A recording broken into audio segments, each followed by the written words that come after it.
These are the top fragrances from this year. So the first fragrance is going to probably surprise some of you guys, but hey, it's a personal preference. I love coconut.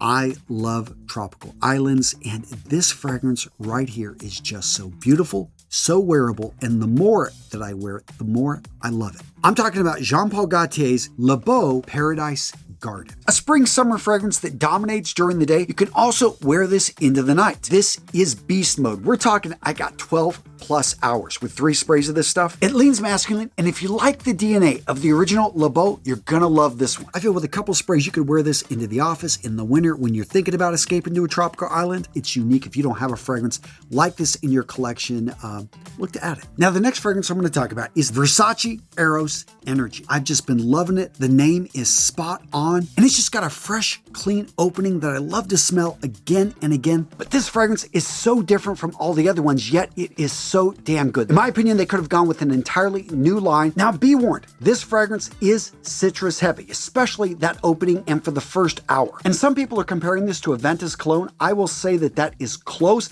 Aventus Cologne has a lot more depth. Now, the notes here are interesting. You notice all the different citruses across the top. I definitely get the lemon, bergamot, even a bit of the orange, and the nice, soft musk, bit of pepper at the base, which is there, and I have gotten compliments 2 days after wearing this fragrance. And as a guy with over 600 fragrances in his collection, the fact that I wore this for like 3 to 4 days straight, well, that says something. Now, this next fragrance was one of the more surprising fragrances that I didn't expect to like. The notes are pretty simple, as you can see here. Overall, a relatively simple fragrance, but that combination I thought was absolutely beautiful. It surprised me coming out of the line. It did, because in general, I find most of their fragrances uninspiring. But yeah, I got to give props where props are due. And the fragrance I'm talking about is Valentino Umo's Born in Roma Green Stravaganza. Now, I don't pick up the coffee much, but I do pick up that citrus at the top, and then at that base, this is a solid classic vetiver fragrance. That being said, because of that well-blended coffee note, it's not a one-dimensional vetiver.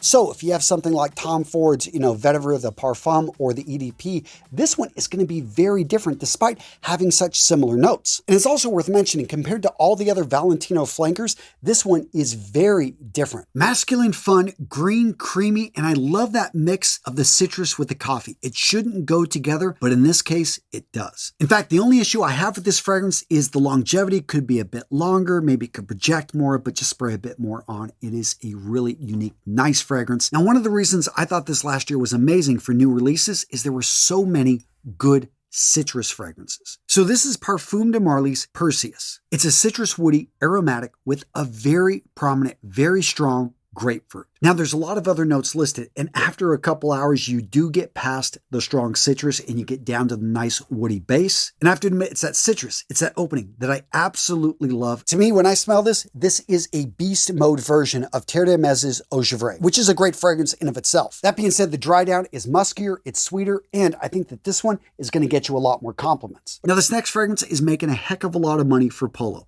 and that is their new established 67. It's a very simple aromatic citrus wood that's incredibly likable. And I'm thinking, if you're looking to get a gift for a teenager, this would be a great fragrance to give them. If you want a clean, soft, citrus top, a tad of floral with just a bit of earth at the base, this could be the perfect summer scent for you. Now, is this going to win any awards for originality? No, but it's fun, it's vibrant, it's youthful, and it's easy to find. Now, this next fragrance, I know a lot of people, again, because of expectations, have panned this fragrance. The fragrance I'm talking about is Chanel's new release, Super Leggera, which basically means super light. I personally have been holding out for the Bleu de Chanel Elixir, but they surprised us with this release in the Homme line. And really, this one takes me back to one of the first Chanel fragrances I ever purchased, Allure Homme Cologne. It's got that nice citrus top, and I can smell a bit of the orange, but it's incredibly creamy, incredibly smooth. So you could wear this in 40 degrees Celsius weather, or spray a bit more and wear it out on a date in October. Now, again, like a lot of you guys, I wanted something else, but you know what? For what this fragrance is, it's good. Next up, we have Yves Saint Laurent's 2024 release, Myself Le Parfum. Now, if you don't own the EDP, you're a man in your 30s, 40s, or 50s, and you like the DNA, you want something, yeah, that Polo sounds for teenagers, then this one is going to be the one you want to grab. The Le Parfum is a darker, sexier, more sophisticated version of the original. Is it unique? No. Does it smell great? Yes. Now at this point you may be asking, come on Antonio, give me a fragrance that you do like. One that exceeded expectations. So first up we've got Azaros, the Most Wanted Intense. A citrus lavender mossy fragrance with a bit of spice. This was one of those hidden gem releases that most people aren't talking about that me personally I think is amazing. And yes, I know some people have compared it to Yves Saint Laurent's myself, but you can definitely tell the difference. This one is more masculine. It's got cojones. Now if you're watching this and thinking, Antonio, come on, you got all these designer fragrances. How about something niche? All right, let's pull in Mesbissous's A Wonderful Flight. This is a beautiful citrus. It's going to be a little bit more complex than Eros Energy. It has a beautiful top, but it also has an earthier base that you can pick up within the first hour of wearing it. And like all Mesbissous fragrances, it comes in this really cool container that basically looks like a book. And then it opens up and boom, you got the fragrance right there. Now, gents, if you're looking to buy fragrances online, you want to make sure you get the real deal. If you're looking for niche, hard to find fragrances, then you want to get over to Max Aroma. Fragrances like M. Micallef. I've talked about the original Desire Toxic. This is the new Desire Toxic Intense. It's an aromatic, warm, spicy, green citrus fragrance that's very unique. And some of you guys know I don't normally like a cannabis note. This thing is blended beautifully. And gents, I'm telling you, if you're looking for some of the best fragrances on the planet coming out of the Middle East, check out the Spirit of Dubai. Right here, as you can see, I've got Bosquir, an amazing fragrance, a little bit complex, or maybe you want something slightly different, check out Abjar Bois. Absolutely beautiful packaging, absolutely beautiful bottle. And what I love about the Spirit of Dubai, these guys know how to blend notes. And on a personal note, the fragrance I'm wearing today, check out the house of Ojar, specifically Wood Whisperer. This is a woody powder amber fragrance with a really clean, woody, powdery smell that gets compliments. And besides Wood Whisperer, if I were to recommend any fragrance for a blind buy, check out M. Micallef's Red Colorado. You got the pines with the woods. It's a very simple yet complex,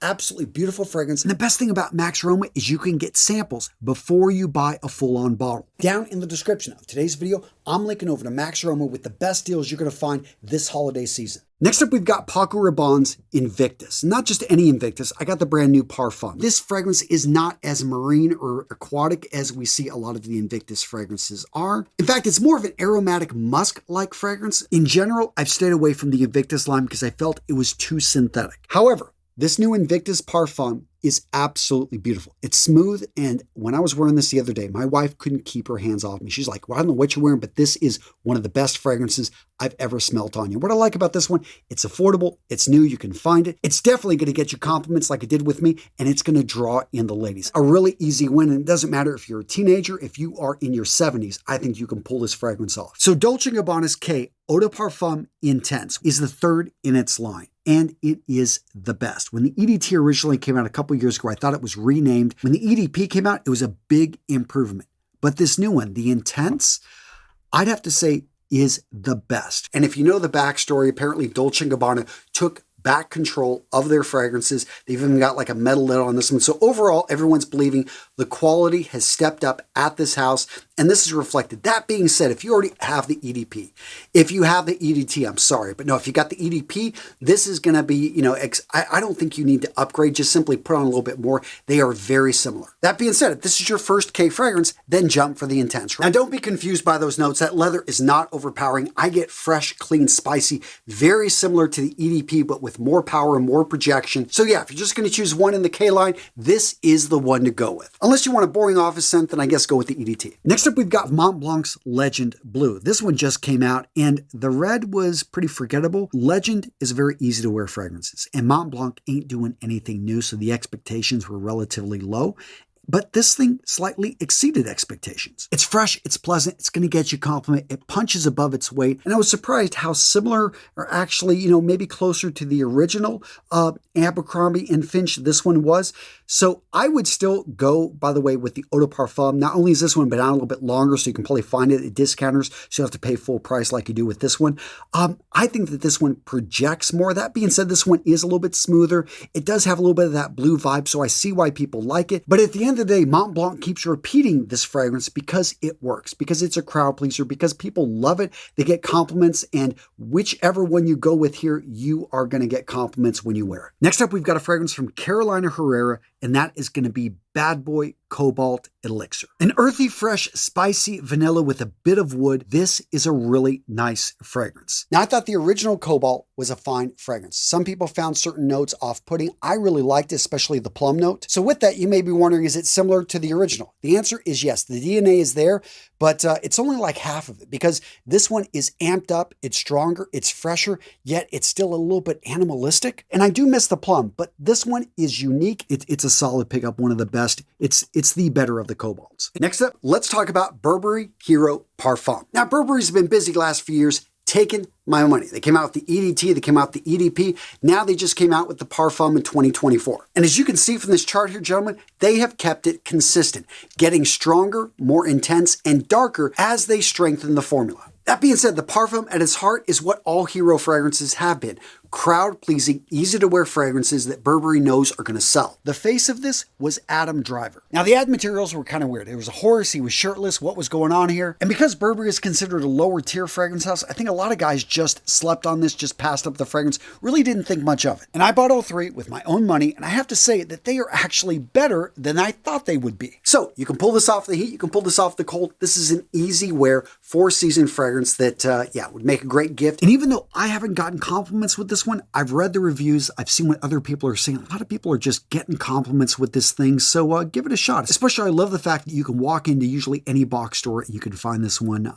Burberry did a good job with this one. Next up, we have Yves Saint Laurent's Y Elixir. Now, if you like lavender, if you like wood, which most people do, this fragrance is perfectly fine. But for an elixir and for what they're charging, guys, I just expected a bit more from this house. The line is fine. It's a crowd-pleasing line, but yeah, this one doesn't really do anything for me. Now, what if you already own a Y fragrance? In that case, I would say you want to skip this one because the Elixir, even though it's a great fragrance, it's very similar to the Y EDP, just a little bit stronger. Not as strong as I would have liked to have seen it, but it's basically just a souped-up version of this one. Now, this next fragrance, I feel the house was holding back on us. I know they're probably going to come out with another variation of it, which will be stronger, which they have done with everything.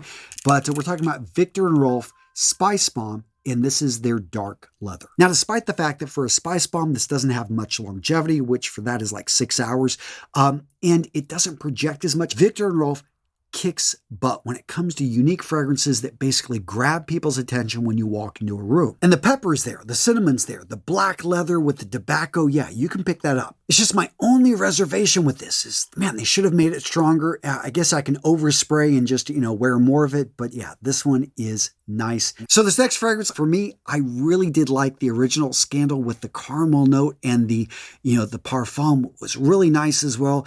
This one, the Absolute, it was okay. It wasn't bad, but it was forgettable. It just reminded me of a lot of other fragrances I have. It's woody, fruity, warm, spicy, and I really wanted to pick up that unique Mirabelle note, but I just didn't get it. And by the way, if you've watched this far and you're thinking, Antonio, what do you do with all these extra fragrances that you have? Because I am giving away my fragrance collection. Well, guys, that's over at the Brotherhood of Scent. I'll put a link in the description. That's our amazing community of frag heads that we have over on the school platform. So go check it out. Not only am I giving away my fragrance collection, but we've got free courses. You can shoot the shit with other frag heads. People share where they get their best deals. But yeah, it's a solid community. And usually I'm giving away a fragrance a week and they're absolutely free. So you guys probably have seen the house Givenchy. I think a lot of their stuff is very confusing. Again, that's why I create infographics like this that break it all out, make it easy for you, which you can get for free over in our Brotherhood of Scent. That being said, let's talk about two of their most recent releases. As you can see, these two bottles are eerily similar. So make sure to read the bottom. You've got the one that came out in 2023, Givenchy's Gentleman's Society. And then you've got the new one that just came out, the new Eau de Parfum Extreme. So I'm going to highlight the Eau de Parfum Extreme. Both of them are fine fragrances. But what's interesting about the Eau de Parfum Extreme, it's got this iced coffee note, which I think is really unique. It doesn't last for a whole long, but it's long enough there that you can pick it up and you can walk into a box store and actually try this one out. I really like it. It's going to be, if this is more of a gourmand, as we talked about, that's why it's going to get you compliments. And if you like coffee, this one is great because you don't have to, put the caffeine in the bloodstream, and you can wear this in the afternoon or in the evening. And it's a really nice, smooth fragrance. Next up, we have Prada's Luna Rosa Ocean Le Parfum. It's a very versatile, deep, rich, sweet fragrance. Notice the saffron note there. Again, the issue they've got here with this fragrance is they misnamed it. I don't know why it has the ocean name in it. All that being said, I do like the fact that this one is different than the other flankers in the line. It probably should have been called Elixir. All right, so you get to see my balancing act here. Let's see, hopefully these don't fall. So a few years back, Prada came out with the Luna Rosa Ocean line, or at least they started it. Right here, actually, this one right here, we have the Ocean, the EDT. This one I thought was decent. I thought the name was a bit deceptive. It didn't have the ocean feel. And what's interesting is they've progressively gotten away from the overall ocean type of. So when you get this fragrance, that's what I want to hit on here. The EDP, if you like this, but you felt it was a little bit too sweet, you wanted something a little bit spicier, then you want to check out the Le Parfum. But get your nose on this because it smells nothing like the ocean. That being said, it is a beautiful scent. It's woody, amber, warm, spicy. It's going to have that citrus at the top. It's got that saffron in the middle, so it's going to be really sweet. Again, this is different than the vanilla that we've been talking about, a lot of the other fragrances. Still, it's going to have that sweetness, which is going to get you the compliments. And at the base, it's got ambroxan. Now, it's supposed to, and I would think it would project and last longer. It lasted decent. I wouldn't say this is a beast, but I do think it's a really nice fragrance. And again, one that you can easily get your nose on when you walk into a store. So yeah, you want to learn more about men's fragrances? I got you covered. Boom. Check out this video right here. A solid one. Oh yeah. Go check it out right there.